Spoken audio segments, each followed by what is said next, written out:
আজকে আমরা দেখলাম প্রতীক জৈনের বাড়িতে ইডি রেড চলাকালীন মমতা বন্দ্যোপাধ্যায় সেখানে ঢুকলেন এবং সেখান থেকে গুরুত্বপূর্ণ নথি হার্ড ডিস্ক সহ নিয়ে বেরিয়ে পড়লেন। এখন এগুলোর মধ্যে কি আছে বাংলার মানুষ তথা দেশের মানুষ জানতে চায়। ইডির কাছে আমার আবেদন, এই interference with the investigation, creating obstruction with the investigation, এইগুলো করার জন্য মমতা বন্দ্যোপাধ্যায়কে ইমিডিয়েট হেফাজতে নেওয়া হোক।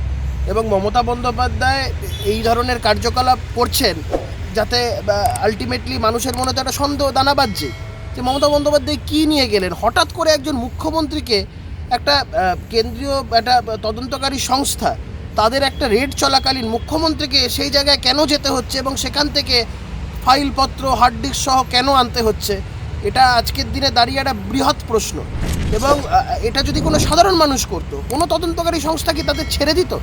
আমার মনে হয় কেন্দ্রীয় তদন্তকারী সংস্থা এনফোর্সমেন্ট ডিরেক্টরেটের উচিত মমতা বন্দ্যোপাধ্যায়কে গ্রেপ্তার করে মমতা বন্দ্যোপাধ্যায়কে কাস্টাডিতে নিয়ে ইন্টারোগেশন করা এবং মমতা বন্দ্যোপাধ্যায় যে ফাইলপত্র বা হার্ড ডিস্ক নিয়ে বেরিয়ে এসেছেন সেগুলোকে বাজেয়াপ্ত করা।